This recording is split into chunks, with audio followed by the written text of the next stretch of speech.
You're no match for me. Who can hurt me? Oh, who can hurt me? I don't know the answer. They just put some money in the teeth. Then put down the pen. Ricky Snapple Taylor's on my feet.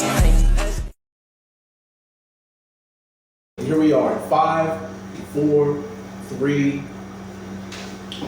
What's up, ladies and gentlemen, boys and girls? This is your boy, the DreadMan, with episode 9 of Interviews with the DreadMan, where the mic is mine, but the floor is yours. And here I have my boy, Keith Harrison. Nice to see you.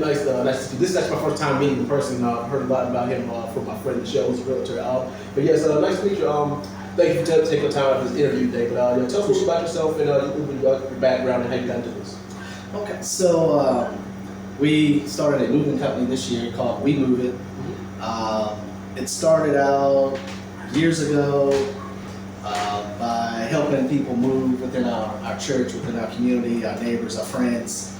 And of course, you know, when you're doing ministry work or church work, trying to be helpful, a lot of it was pro bono, it was like free. Yeah, so it started as a nonprofit organization. Nonprofit, yeah, just trying to help individuals who were relocating, moving, due to various reasons. And I found a passion in that, and it stuck with me. So this year, I recognized the need for the business, a need to help people. Again, just being able to help a lot of individuals that's dealing with various transitions, reasons why they're moving.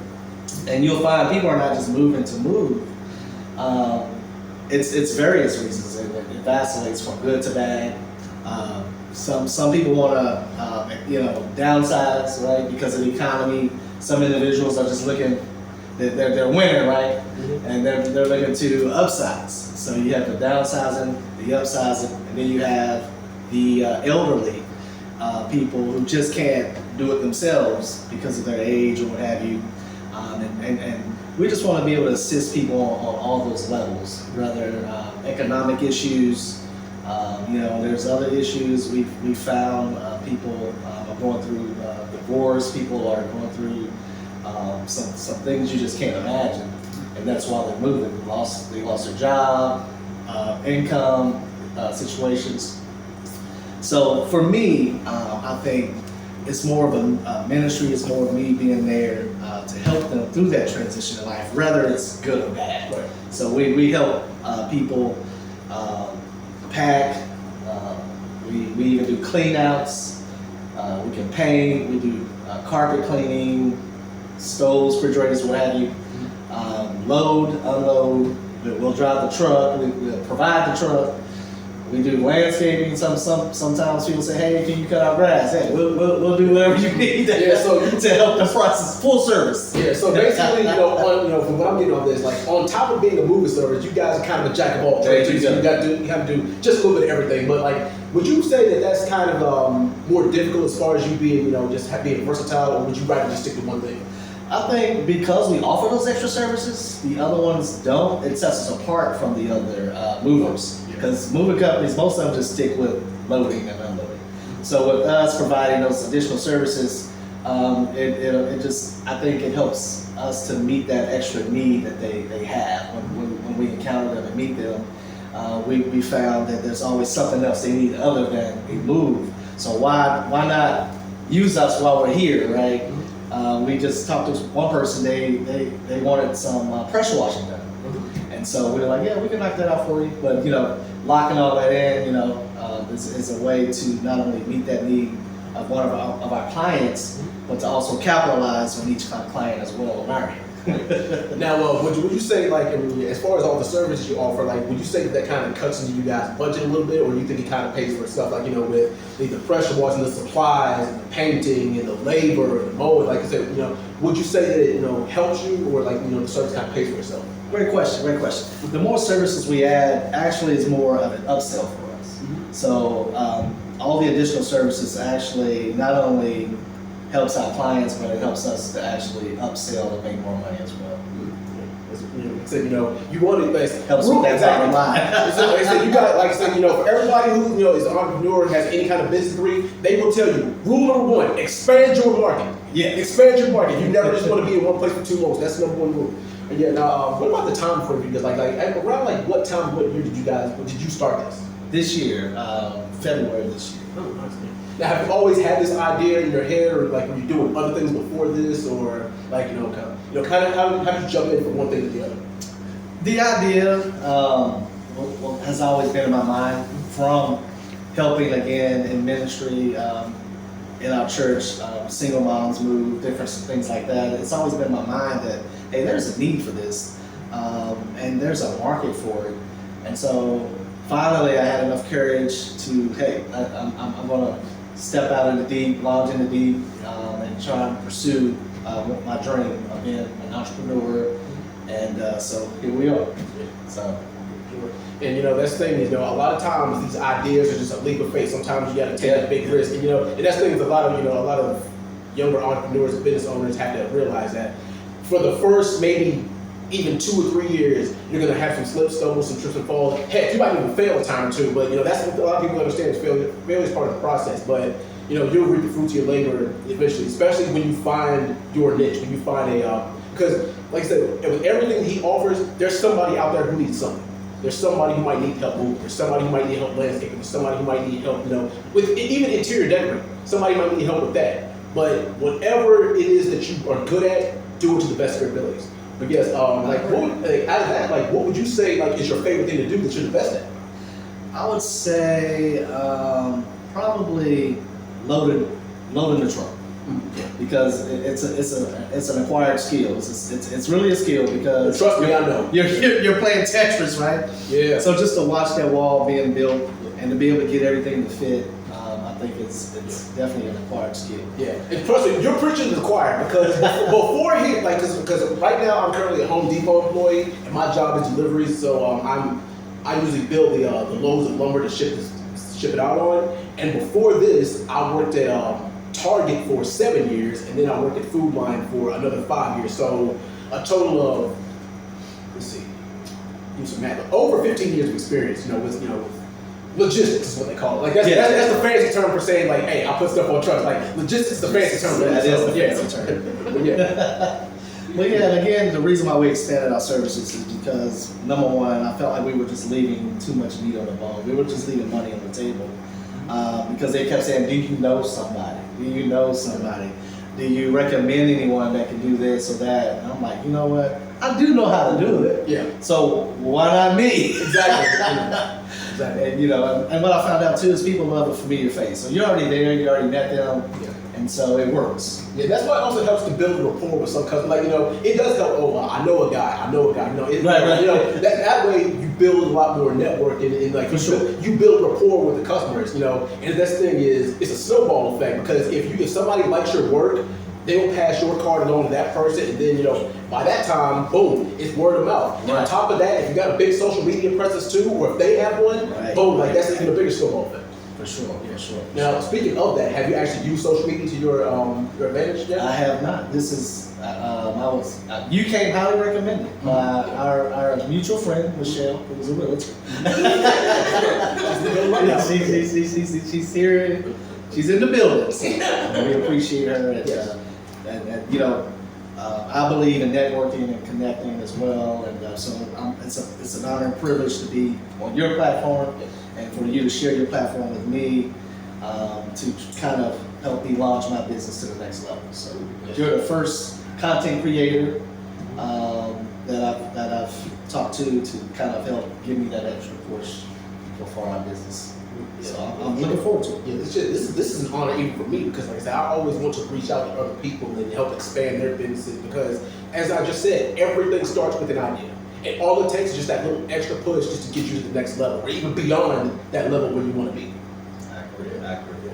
So next question I have to ask is, they said you're kind of small right now, but when you expand, are you, is one of your goals to create jobs for other people and have people work under you? For sure. And I think that's the beauty of it all, is to expand and to be able to create more jobs for our city and for our community.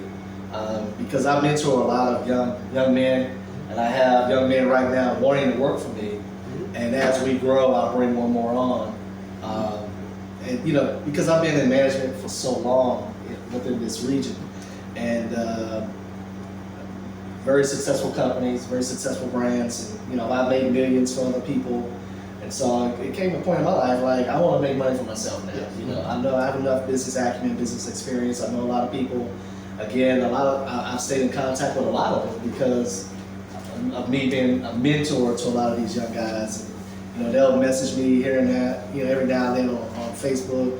Keith, you know, I appreciate, you know, you taking me under your wing. I've learned a lot from you. Just want to let you know, that I just want to say thank you or something. And to me, that's worth it all. You know, when they reach back and tell you how much they appreciate you taking them under your wing and just giving them daily, everyday kind of knowledge, stuff we went through, right? Yeah.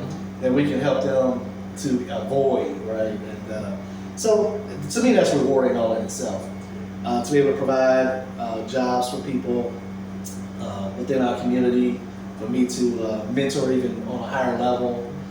That is my goal, to expand and get more trucks, get more trailers, get more offices, right?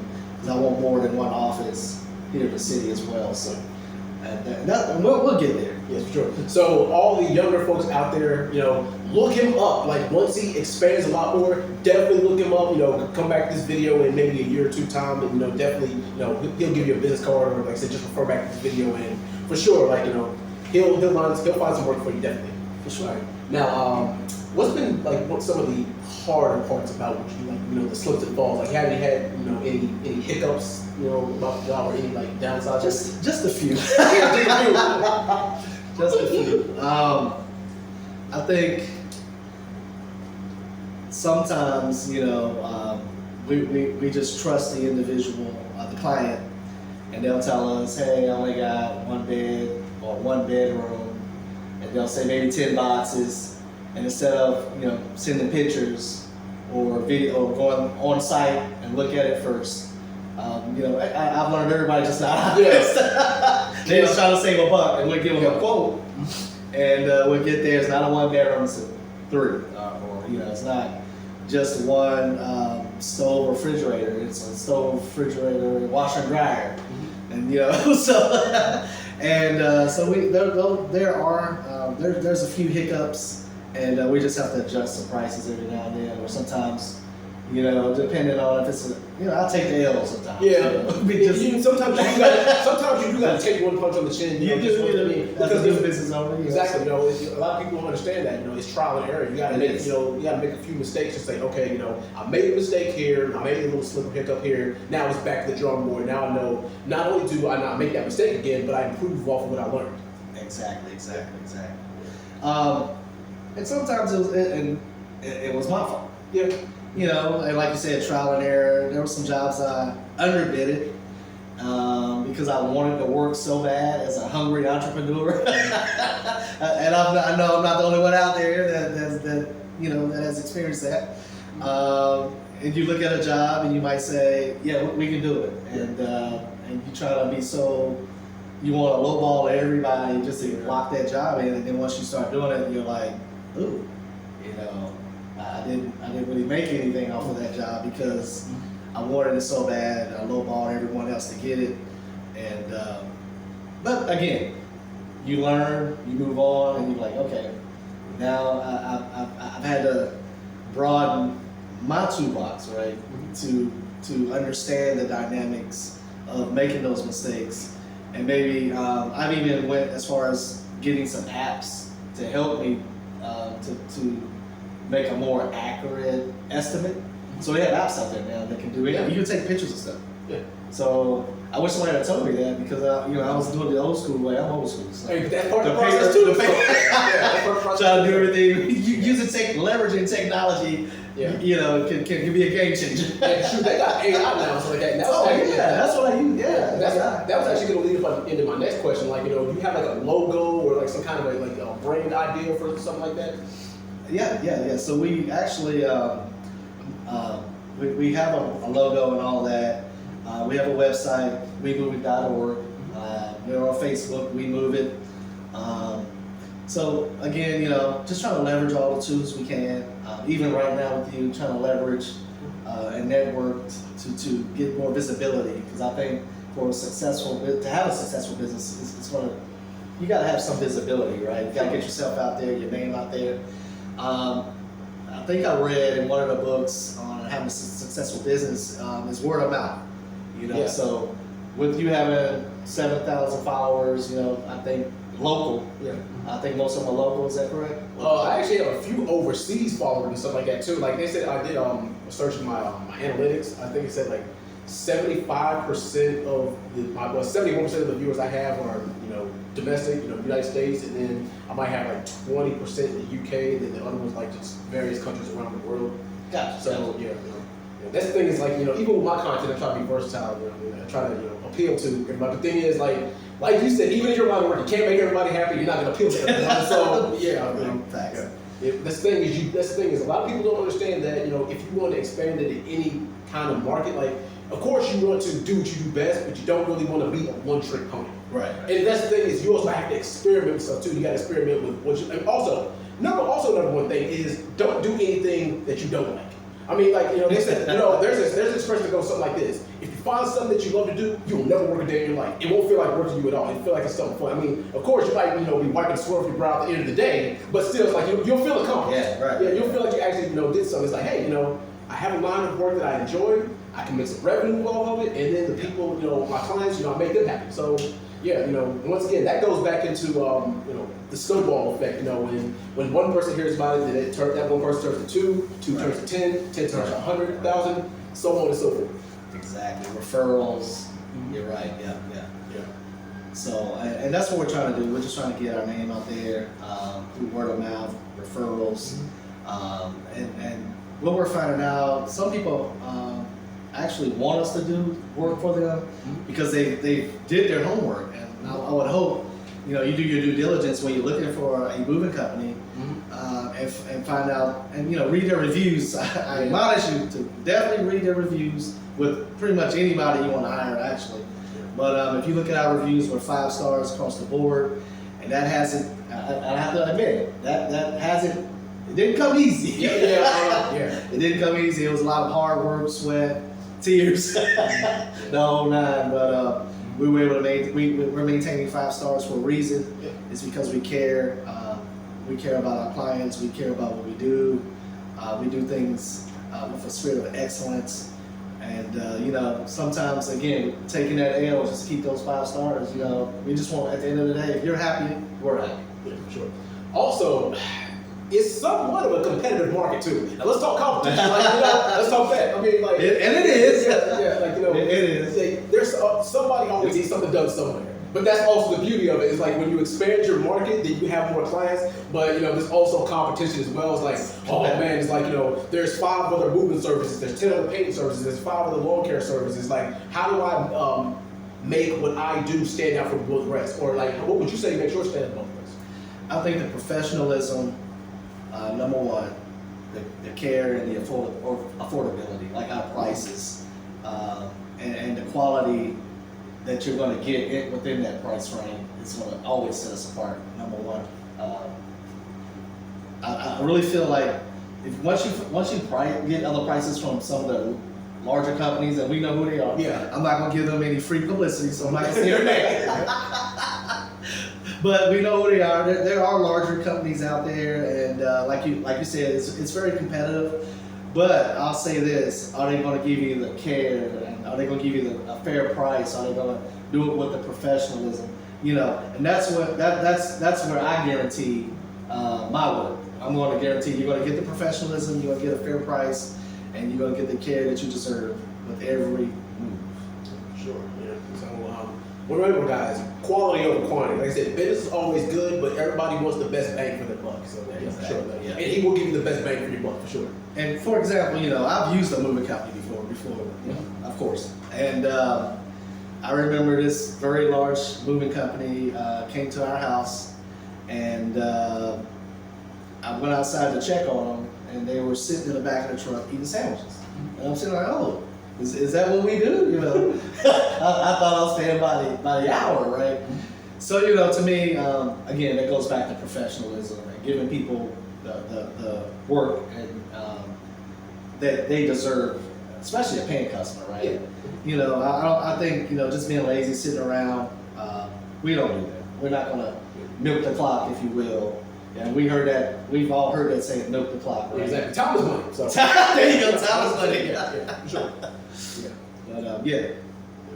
But yeah, now that also goes to another question of mine about the competition. Now, where do you see yourself like above and beyond the competition, or do you feel like you can collaborate with some people like locally, or you might do like a little joint business thing for someone else, like merging a business? Like, I thought about that, and we've actually had some conversations with other companies. mm-hmm. But what I found out, to be honest, this market, the moving industry is just so competitive. It's almost like a sense of you figure yours out while I'm winning, like a sense, kind of like a gatekeeping type mm-hmm. feel, Yeah. where they don't want to network as much with smaller companies. I don't know why. Yeah. Maybe I might have said a few conversations with the wrong people. That's a possibility. Yeah. But I've tried to reach out to a few. Hey, if you got too much work, when we first started, give us a call. We'd be more than happy to subcontract. Because we're independent contractors with U-Haul right now, and of course we're on Angie. We have a few things working for us to help find us work. But at the same time, I've reached out to some individual businesses, and they're like, sure, and I don't hear anything back, and I get it. I think because it's that competitive, they don't want you, how can I say it, taking their business. Yeah. Or you might get so big, their business is going to diminish their sales a little bit or hurt their sales. Mm-hmm. But and it's not, to me, it wasn't about it. It's just more about, hey, help a brother out. Exactly. Yeah. So in this day and age, in these times, especially like that, when COVID first hit us, everybody was, the world was running around losing their minds. Like, oh man, I gotta get this done here, and I have all these things to do, another time to do it. Like stuff like that. When there's a whole hurricane of things happening, like you don't have time to just like, okay, let me calm down, let me reset. Right. Like, and that's also part of the process too. Is having to doing all this and having to keep a clear head. It's like because what they say. There's a saying, it's chess, not checkers. And like you always have to think 3 different moves ahead. For sure. It's like, well, I've got a goal set for the end of next month. I got a quota I got to hit, but what about 3 months from now, 5 months from now, 8 months, a year, 2 years? Like, where do I see myself in that time frame? Like I said, even if you set a specific goal for yourself, anything that can go wrong will go wrong. So you always got to keep that in mind too. Like I said, even when we talked about it earlier, there's gonna be some slip, trips, and hiccups. Like even if you get 80% of like you might set 10 different goals for yourself, but even if you hit 8 out of those 10 goals, guess what? You're still 80% ahead of the competition because you did something that they didn't do. Right. And that's something that you always got to keep in mind is like, even if you feel like you're behind, you're still further ahead than most people are. And the reason why is because a lot of people haven't even tried it. Like you've got your idea off the ground 3-4 years ago, and there's some people still sitting in their basement brainstorming. It's like, how can I get this off the ground? And guess what? You made that leap of faith and it worked out so far. For sure. And I like what you said too about, we definitely have to understand that failure is going to happen. And I think if you're not prepared to understand that it might happen or that it will happen, and if it can't happen, it will happen. Like you said, I think that's Murphy's Law. Yeah. But if you're not prepared to understand, hey, if it don't work, I'm going to come up with a plan B. I'm going to come up with a plan C, and just being able to have that resilience and that mindset, that winning mindset. Like, hey, I'm going to hit some hiccups. Yeah. I'm going to have some setbacks. But one thing I'm not going to do is quit. Exactly. I'm going to come up with solutions. I'm going to be a problem solver. And I think once you have the mindset of a business owner that no matter what comes my way, I'm going to stand. I'm not, and if I do fall and get knocked down because something happened, I'm going to get back up again. Exactly. And we're going to keep going. We're going to keep driving forward. And once you understand that, then you're more confident in what you do. And you're more confident in providing that service. Even when you meet people and shake their hand, it's different. Yeah. When you have that winner's mindset, like, hey, you need to choose us because we are the best. Exactly. You have to understand and believe in yourself, believe in your ability, believe in your business, and care for your business, right? Yeah. And also with that comes a level of trust, because it's like if somebody refers to you, it's like, okay, I'm putting my trust in this person. Yeah. And then then you build a rapport with them, then they see the good work you do, and it's like, hey, now I don't want anybody else but you. It's kind of like finding a good barber or a good hairstyle and stuff like that. It's like, hey, I don't trust anybody with this but you. Even like car detail and stuff like that. It's like, hey, you might, you get what you pay for with them, but it's like, hey, I trust these guys more than anybody else, and that's the number one thing that will get you the revenue that you need and will get you your clientele. It's that level of trust. Absolutely. Well said. And I remember when we first started, our first couple of weeks, we set our prices a little high, I'll be honest with you. And one of our advisors told us, hey, lower your prices a little bit. Once you get your stars, you can raise your prices up. Get your 5 stars, earn your stars, earn your stripes. Marketing 101. And we try to come out the gate, with the same prices as these reputable movers, and it didn't work well for us. So we lowered our prices, and it took off. I'll be honest with you, and it worked. But then as we started lifting them, bringing them back up, we've had some repeat customers calling, like, "Hey, y'all did a really good job for us." And just recently, a guy called us, and he was like, "You did a really good job for me. Y'all did good by me. I know somebody who's moving." And I referred you guys, and he wanted some prices. He was like, "Whoa, wait, but y'all moved me same size house. It's a 3-bedroom like mine." We said, "Oh man, my fault." Back then the prices were a little lower. Yeah. And there's been some adjustments. Because especially with inflation and stuff like that now, like that can be kind of a headache, especially like, oh man, this price went from $500 to $850, this price went to $850 to $1100, like, so you kind of have to compensate for that. A lot of people have to realize stuff like that, but there's gonna be stuff like that happens too. But because again, we want to maintain our 5-star client service, we made some adjustments to accommodate that individual. But that just goes to tell you how fast a business can take off. And we've had some problems. Speaking on the hiccups again, one of the hiccups we had too much business.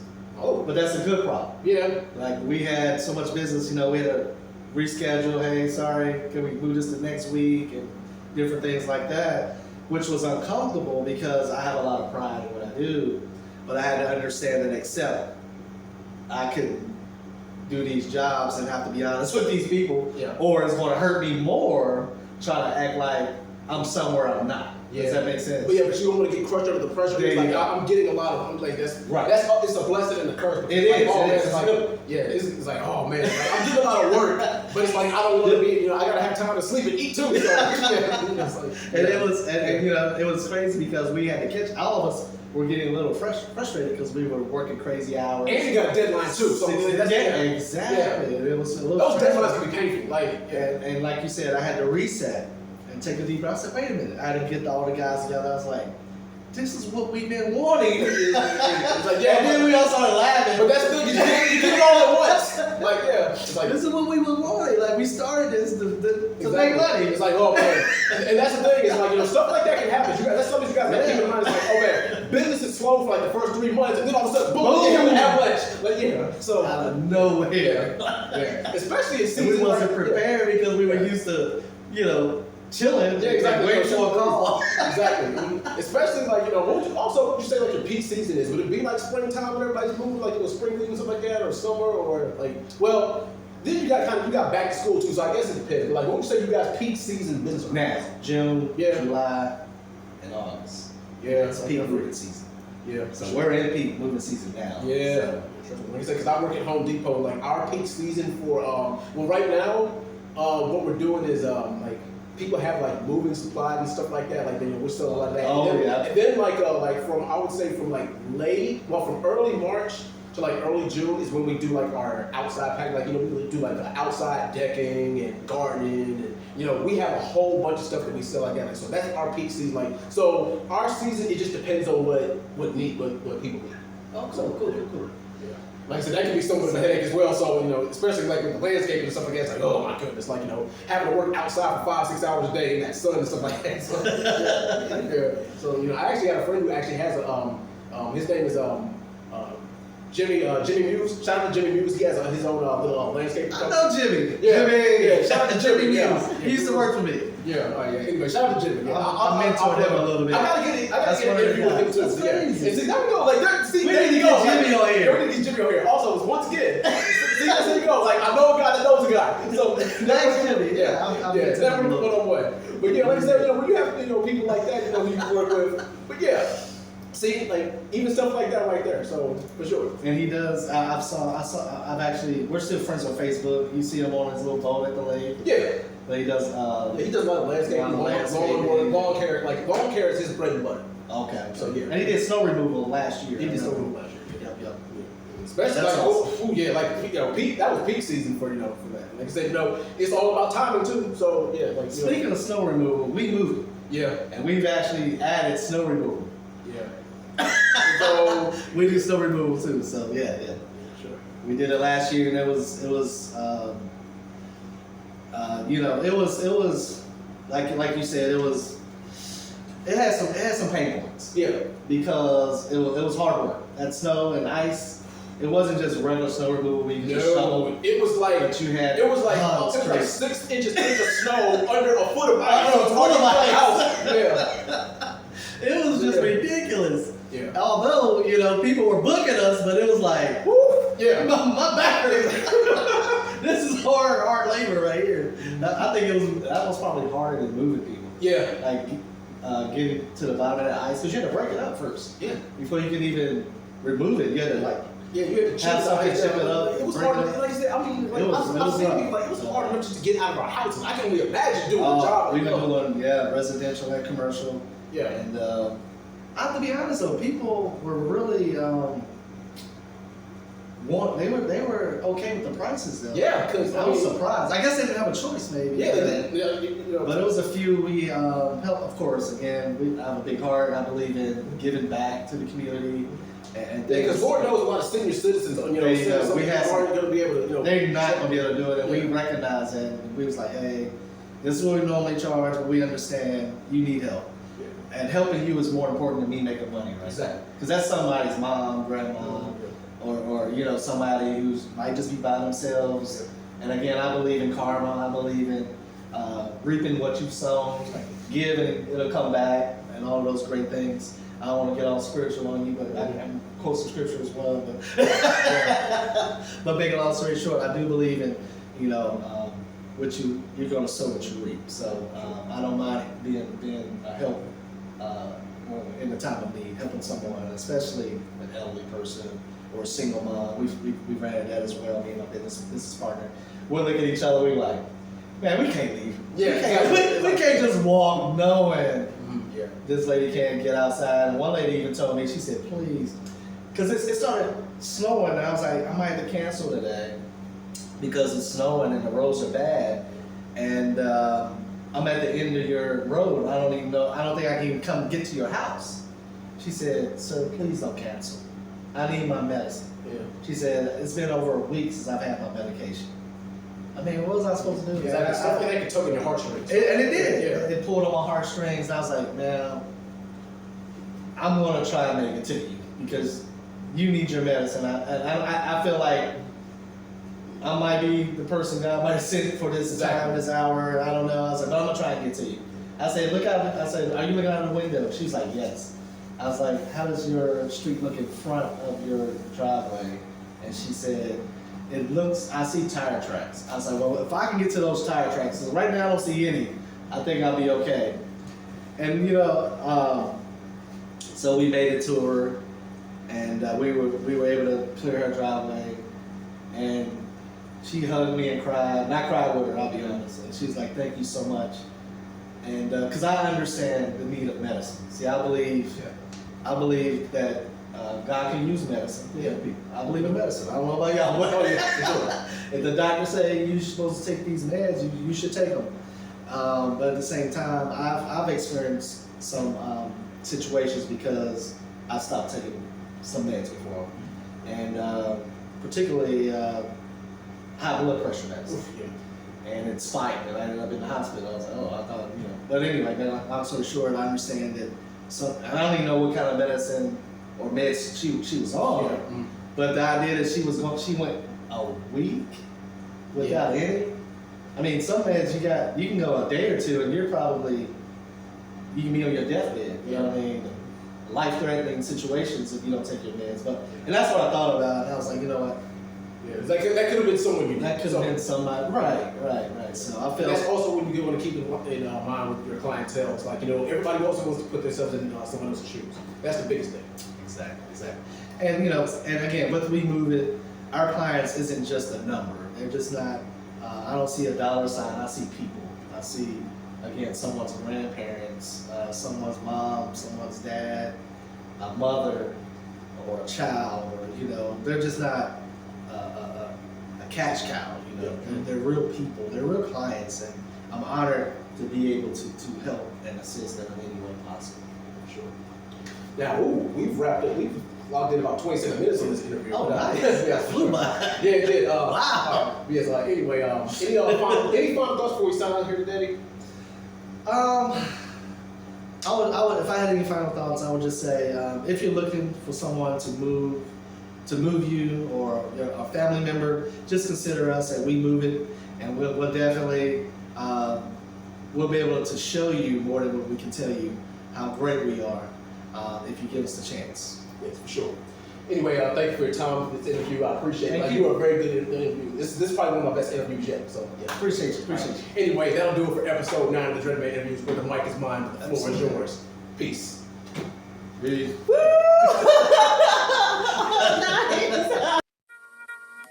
I did this in a minute, man. Gotta go in for the people. You know how we do. You know what I'm saying? Below 0 ENT.